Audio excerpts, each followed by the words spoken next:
Hola, ¿qué tal? Comenzamos Visión Global.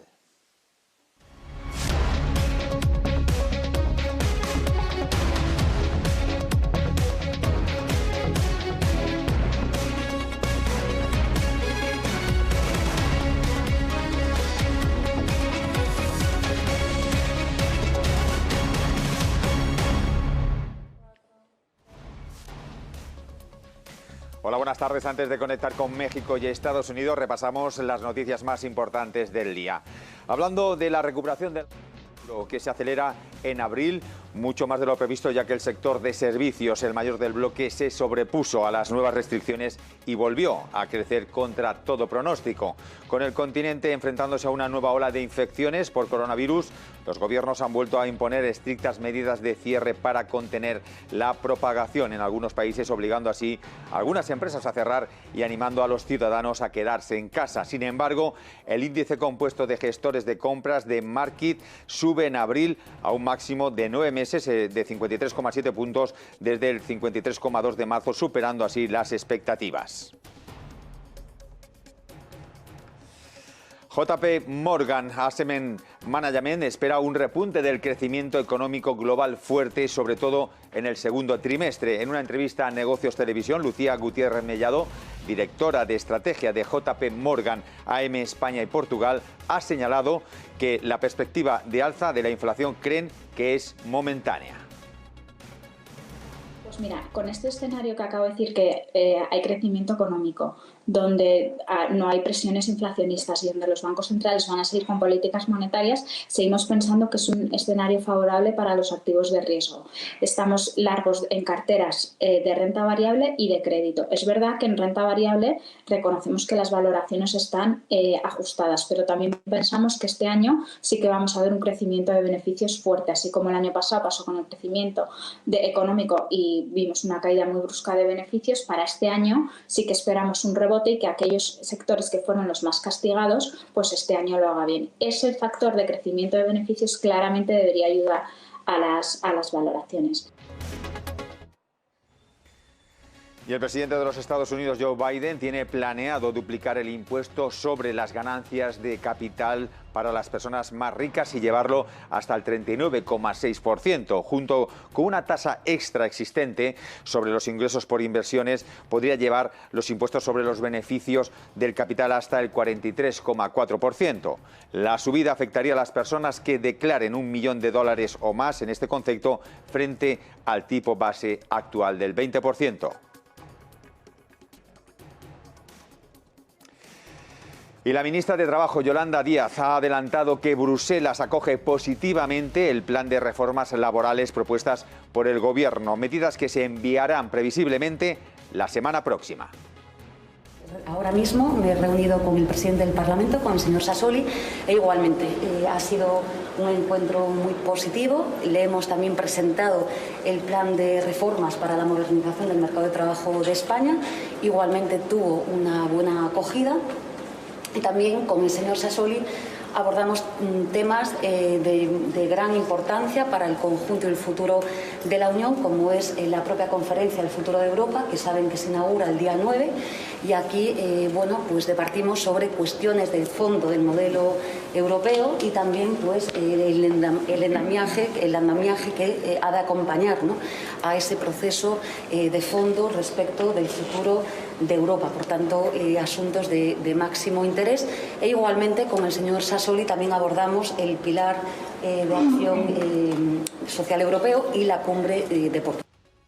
Y las pernoctaciones hoteleras suavizan su caída en marzo al 57,9%, su menor descenso en la pandemia. Superaron la cifra del 3,5 millones en marzo. Pese a ello, la crisis sanitaria y las restricciones adoptadas para frenar los contagios siguen notándose en el sector, cuyas pernoctaciones en hoteles acumulan ya 13 meses de retrocesos interanuales consecutivos. Comparando con niveles previos a la pandemia, es decir, con marzo del ejercicio 2019, las pernoctaciones en establecimientos hoteleros bajaron en marzo de este año un 83,6%. La demanda de pasajeros de aviación caerá un 57% en 2021 frente al 2019. En diciembre, la previsión de pérdidas netas de las empresas del sector aéreo era de 31.530 millones de euros. Ahora, sin embargo, la previsión alcanza los 39.570 millones de euros. El sector va a ingresar 458.000 millones de dólares, tan solo el 55% de los 838.000 facturados hace 2 años. En información sobre la pandemia, la jornada de ayer nos dejaba 10.232 nuevos contagios y 132 fallecidos, 16 menos que el día anterior. Tras varios días de estabilización, la tasa de incidencia vuelve a subir 3 puntos hasta los 232 casos. 8 regiones tienen presión extrema en las unidades de cuidados intensivos. Avanza la campaña de vacunación. El 7,6% de los españoles, más de 3.600.000, tiene la pauta completa, mientras que casi el 21%, más de 9.800.000, ha recibido una dosis de la vacuna contra el coronavirus. En la tarde de ayer, varias comunidades comenzaron ya a vacunar con las dosis de Janssen al colectivo entre 30 y 79 años. Y es hora de conectar con México con nuestro compañero José Ricardo Rangel.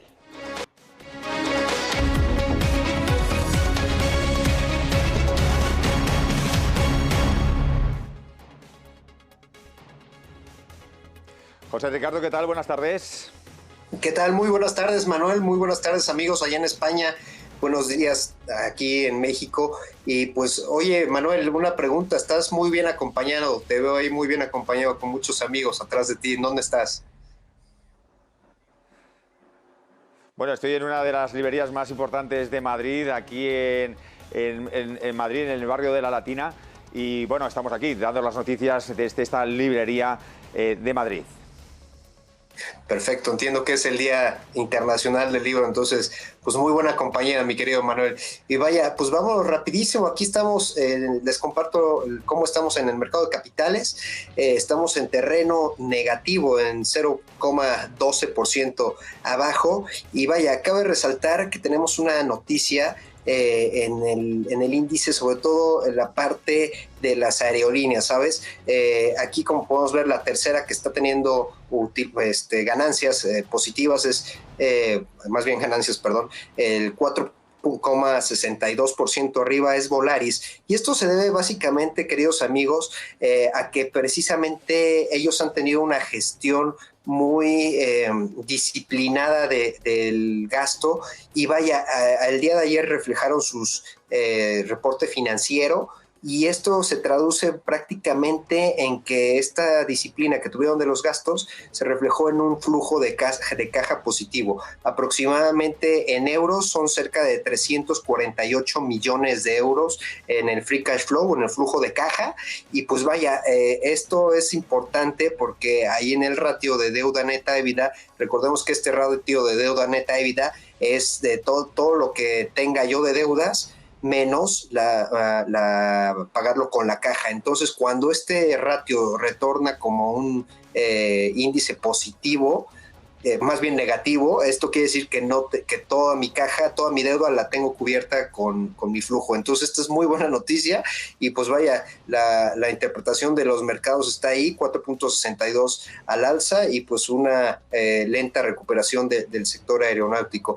Y vaya, tenemos hoy un invitadazo aquí de lujo, sobre todo en temas pues legales, y que vaya, sin la legalidad, recordemos, el Estado de Derecho, pues no funciona absolutamente ningún negocio. Adelante, Manuel, por favor, para presentarlo.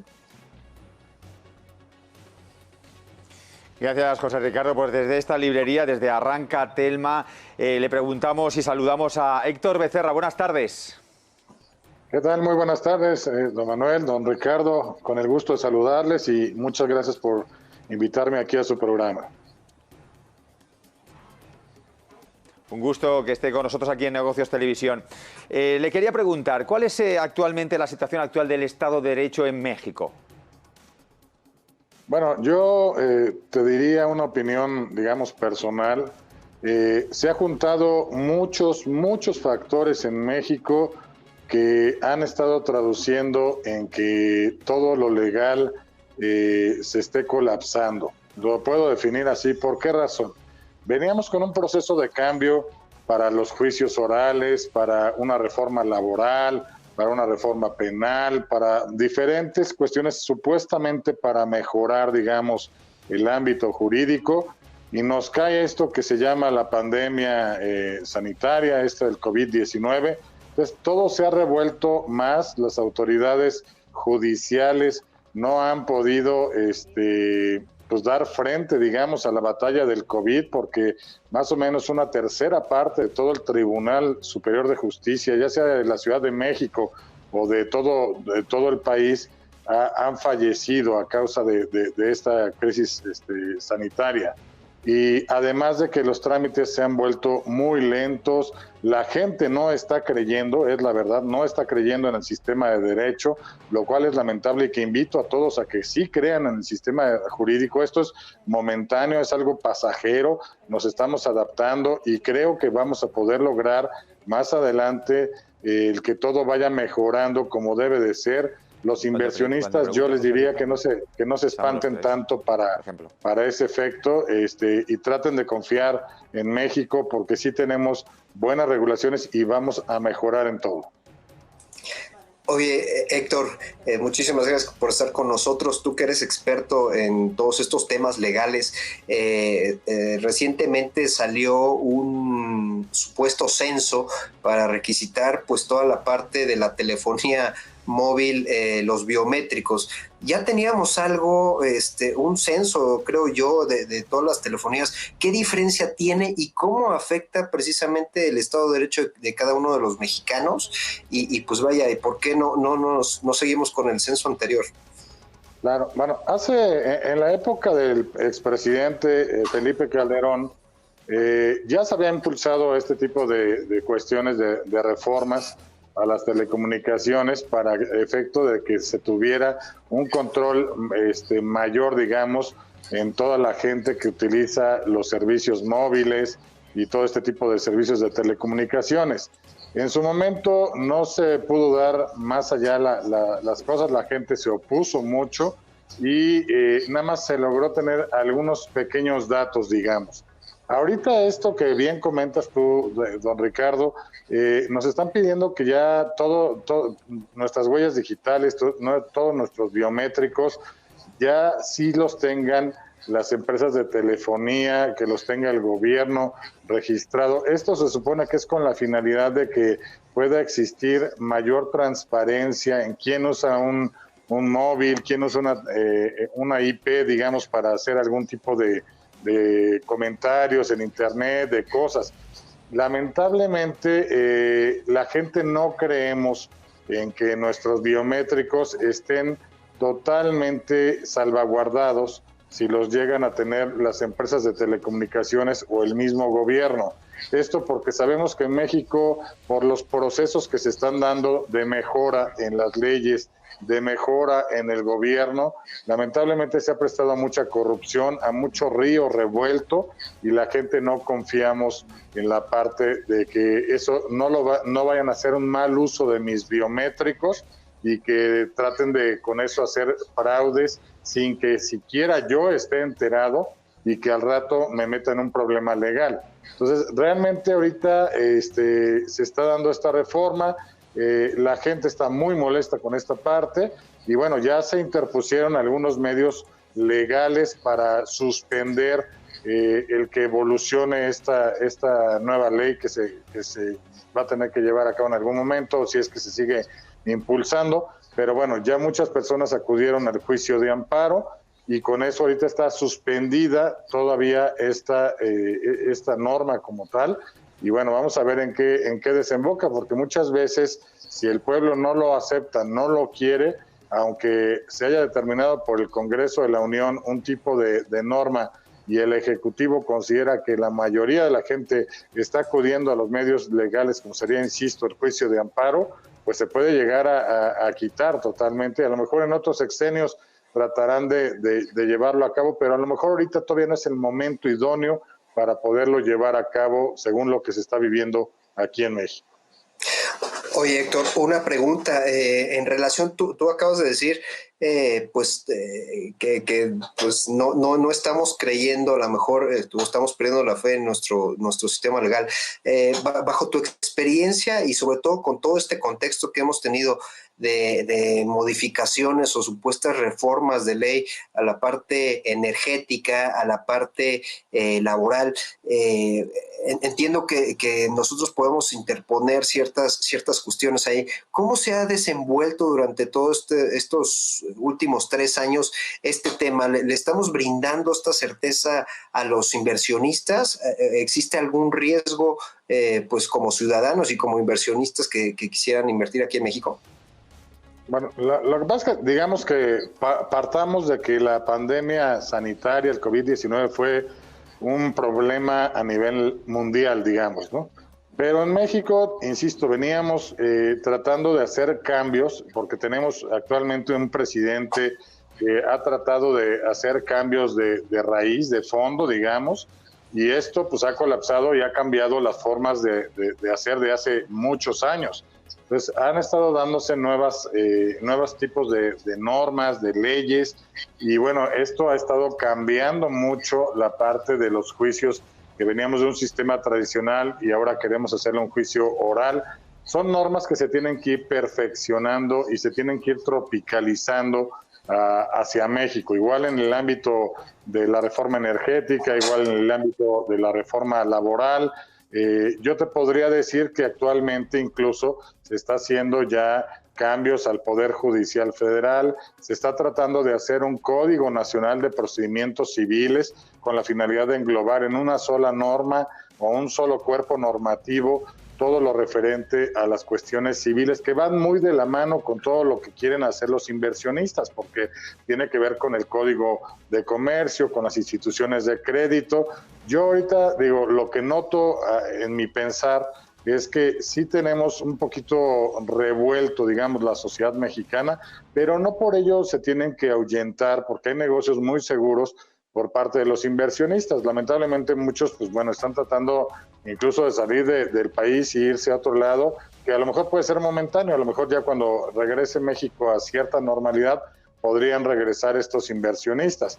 Pero hoy por hoy sí está un poco revuelto el ámbito jurídico, que finalmente, y como tú decías desde el principio y atinadamente, pues el cuerpo normativo es lo que regula las actividades de cualquier inversionista. Sé que a lo mejor muchos dicen, bueno, es que no lo traduzco en dinero líquido como tal, pero realmente es lo que regula esa actividad. Digo, los bancos ahorita, por ejemplo, estamos viendo que hay problemas con el pago de las tarjetas de crédito, hay problemas con los pagos de créditos hipotecarios, hay problemas con los pagos de préstamos, pero eso es una cuestión, insisto, momentánea. No tienen por qué alarmarse tanto más allá. Es una cuestión que se va a ir cambiando. Yo espero y confío en que se dé muy rápida la recuperación económica una vez que se termine la cuestión sanitaria y que podamos hacer un efecto V, que podamos salir adelante muy rápido y que podamos lograrlo. Digo, esa es la esperanza y lo que yo le deseo a mi país realmente.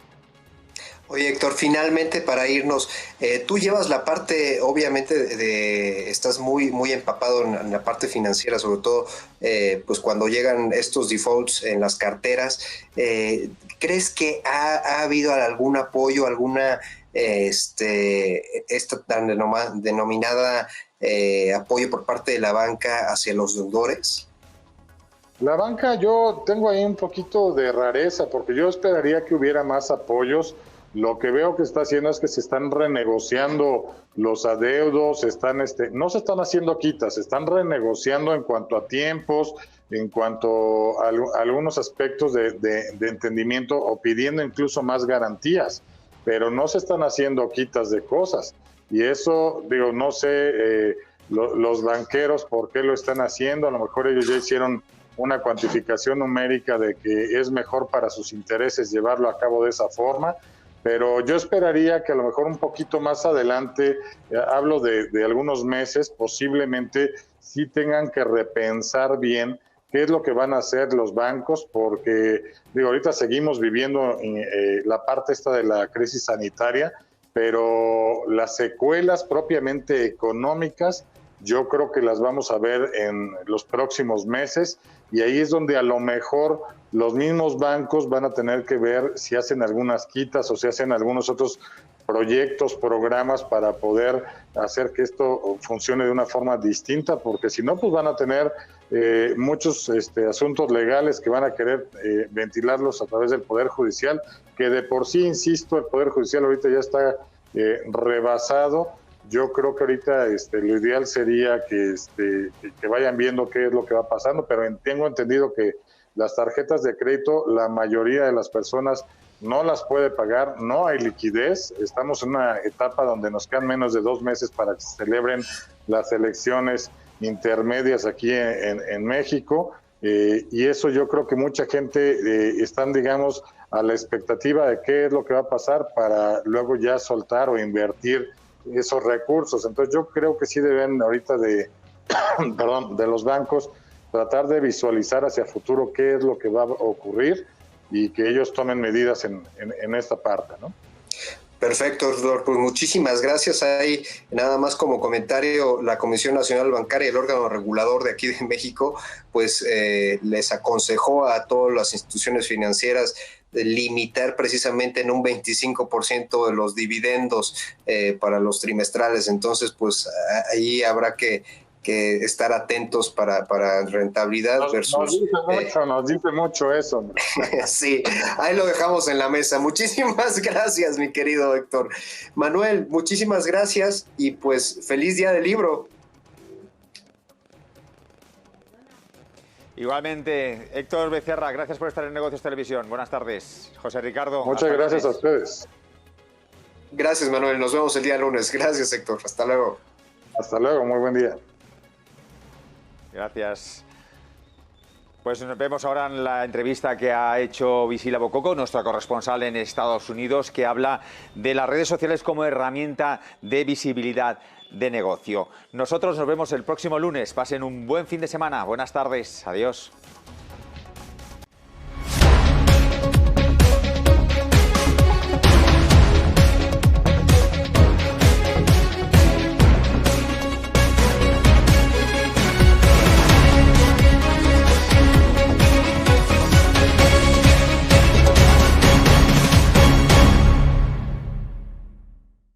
Welcome to Global Vision. I am very happy to introduce you today Clyde Smith, and we're going to speak about crypto art, a concept that for some of us is really brand new. So we hope and expect that today we learned something about it. And I just wanted to welcome you to our space. Thank you. I really appreciate your interest. Thank you. So the first question is, who are you and what is your background? Well, currently I'm focused on crypto art and non-fungible tokens, or NFTs, but my art background goes back to studying dance in college, and then performing contemporary dance and performance art for a number of years in North Carolina in the US and in San Francisco primarily, as well as occasionally in other cities on tour. I was also writing poetry, and around 2000, I got online, started creating informational websites, and gradually started writing about the music industry. And at that time, file sharing was a big issue. It was really upsetting a lot of people. At the same time, some folks were adjusting to file sharing and finding new business models. And to be honest, the new part was always what interested me. I was always following what was emerging and cutting edge, particularly as it helped artists. And I was always interested in businesses that were helping musicians. And of course, now we talk about it more as creators, because there's such a broad range of people creating art and media and going directly to their fans online. Now about, I guess, 2018, after the first cryptocurrency crash, I started getting interested in that world. And I could see that crypto was a much bigger thing that would continue, that things crash. I'd been through the web crash, web stock crash in, I guess, 2000. So I'd sort of seen this before, and I knew there was a lot of exciting things ahead. So I started learning about crypto. That took me to Twitter and Medium, which is where a lot of the dialogue is happening. People are publishing things there. And in 2019, I discovered non-fungible tokens through CryptoKitties. A lot of people are familiar with CryptoKitties, and that's where we first started to get a popular audience for this and media awareness. And in the process, I found the crypto art community, which is a more specific group of digital artists minting their work as NFTs, and just found it to be a very inviting community, very supportive.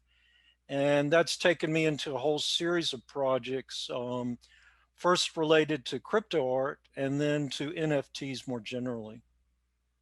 And what is for you exactly a crypto artist? Why do you define yourself like a crypto artist? What is that for you? Yeah, it's a weird sounding name, and we do have people that say you shouldn't use that name because it is kind of weird sounding, but and it's a little confusing. But crypto art has had, I would say, two phases. The initial phase a few years back really was more related to Bitcoin, and you had artists creating paintings and digital art and clothing that often featured a Bitcoin emblem, or that referenced ideas behind Bitcoin, the ideas about freedom and different concepts that that drew people to Bitcoin in ways that went just beyond a functioning digital currency. And so that was a very interesting phase. And I'm not sure, I can't really put a time frame on it, but that was when we first started to hear of crypto artists because of the theme of their work. Mm-hmm. When NFTs developed, basically through the Ethereum blockchain and smart contracts, the ability to take a digital art file and identify it and create a new market led to the idea of the crypto artist as someone who mints their art as an NFT. And for the projects I'm doing, that's my focus, is that definition. So tell us about your project, Crypto ArtNet. Okay, now Crypto ArtNet is essentially it's a website that provides a directory of crypto artists. Mm-hmm. In 2019, I started getting to know the crypto art community on Twitter. And when the pandemic, at that point, I started making digital art because I wanted to participate as an artist. Hadn't really done that before. But then the pandemic rolled around. Suddenly we have some big chunks of time that we can use to our advantage. Mm-hmm. And I was thinking, wow, I should just make a lot of crypto art. But I also have this history of making informational websites, directories, that kind of thing. And so I asked a bunch of the artists I was talking to, hey, what do you think? We don't have a crypto artist directory. Is that something that would be worth doing? And they were all very enthusiastic. So in May of 2020, I launched Crypto ArtNet, initially as a directory of crypto artists. The listings are free. They're kind of like an enhanced Linktree page. They have a much broader range of link options. Artists can link to, of course, their platforms for selling crypto art, but also to their portfolio, A lot of artists have merch shops where you can buy, say, a t-shirt with their art on it. Mm-hmm. They, of course, all are on social media in different places. So you have all those links, plus you have a basic gallery of images so the artist can present just a little something of what they're about. They can post a link to a YouTube or Vimeo video, and then there's a section for an artist statement or bio. So it gives a lot of options. It's up to the artist as to what they want to do. They edit and maintain the listings themselves. And that's kind of the core of it. And then we've developed additional educational resources, promotional resources. Everything provided to artists is free. And it's kind of my contribution to the community of crypto artists. Well, that's amazing how creativity and just this time, it really evolves in people having great ideas, and for you to use that time so efficiently. I find it really fascinating the way that you really said, okay, let me just do something that it could be useful for a whole community. So that's great. Thank you. And what's the future from your point of view for the NFTs? And I think also you create NFTs entrepreneur, right? Yes. Okay. So start with the bigger picture. NFTs, because they are essentially smart contracts, in terms of art, they're typically attached to a digital file, but people are also using them, say, in real estate, so that someone buys a piece of property, and the idea is that all the paperwork that could take days or longer can be executed as much more rapidly, or at least part of it, through a smart contract. And so people are exploring a lot of uses of NFTs, and we're really just at the beginning of that. In many ways, we're still at the brainstorming and proof of concept stage for the majority of what's to come. And then, as we've seen with other technologies, once you get past the initial stage, suddenly there are new opportunities available. People have larger visions than that. I'm focused on the NFT primarily as a way to identify digital content. I started, of course, with crypto art, but then I began to get more into digital collectibles. NBA Top Shot is a good example. It's very similar to a crypto art platform where you go and you see different pieces of art, you buy them. There's also often a secondary market where you can trade, sell, trade, do whatever with the art you've collected. NBA Top Shot does that with basketball, short video clips, basically moments, highlights from basketball games, some of which are more historically important than others.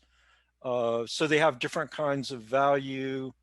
People collect them, and then there's a secondary market where they can resell them, and the price escalates, sometimes astronomically. I mean, right now, starting last fall, we've started to see prices for digital files that are kind of hard to comprehend at times. Even those of us doing this are somewhat astounded at what's going on. I think SoRare is a company based in Europe that's focused on football, or as we call it here, soccer. You're going to see much more, I think, many more international offerings. I meant to say at Crypto ArtNet, we have artists from all around the world. We have a little subsection focused on locations. And right now we have 14 crypto artists from Spain. We have numerous artists from Latin America. For some reason, Argentina is a big hotbed of crypto artists. No one's sure why, but a lot of really great art's being made there. And we're seeing more activity in Asia. There's a little bit of separation between what's happening in Asia and what's happening in Europe and North and South America. A lot of us are trying to bridge that. We really want it to be a totally international thing. Africa has more of a presence, as time is passing, but there's a lot to be done there in terms of bringing in African artists. So the potential of NFTs is not just for a wide range of use cases, but as a global phenomenon. And that's very exciting.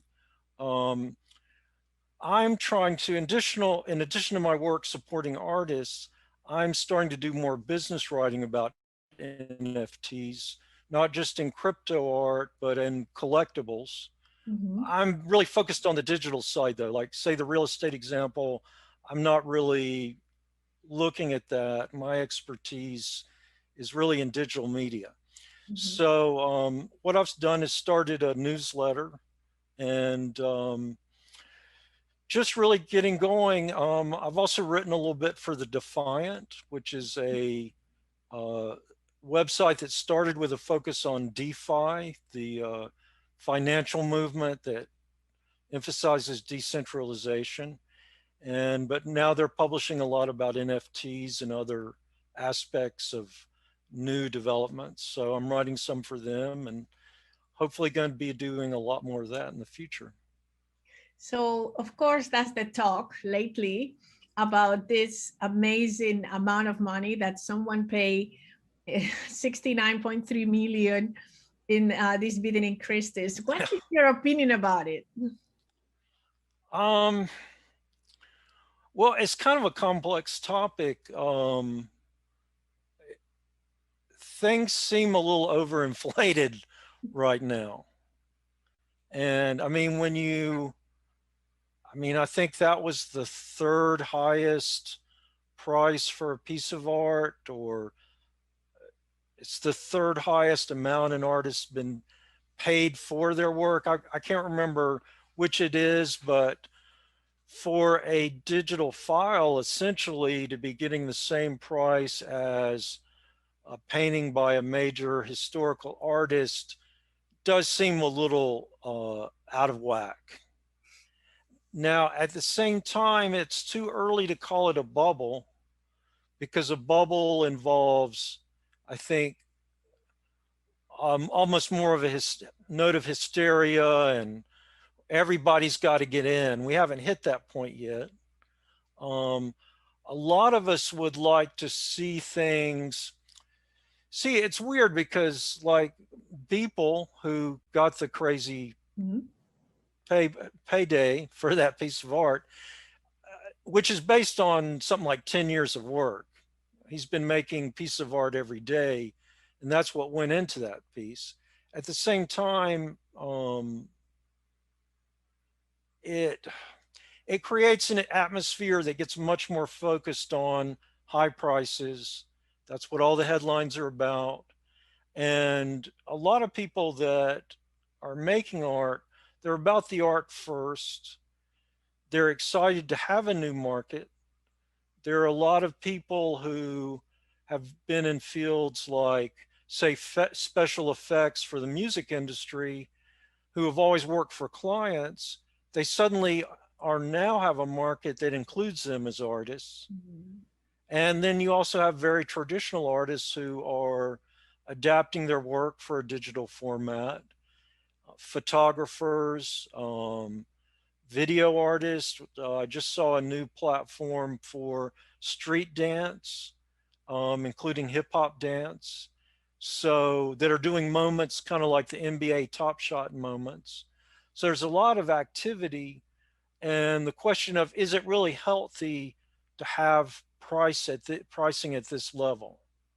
And how much of this is about really rich collectors artificially creating a market, in the same way that people manipulate stock markets or currency markets there are definitely concerns about that. So right now, if I was collecting, I would be looking at lower tiers of the game, because that high level, that there are a lot of high stakes at play, and it would be very easy to get burned in coming months. That's so word of caution. I mean, thank you for that, because that lead us to conclude with, what is your view about where are the industry going? Because right now it is the traditional art world versus this digital world. And do you see a completely separation, a completely change in the industry? I mean, what is your take as an artist and also as someone who is an expert in crypto art? Well, looking at the art scene, the Christie's auction was a big moment, because that tied the two worlds together.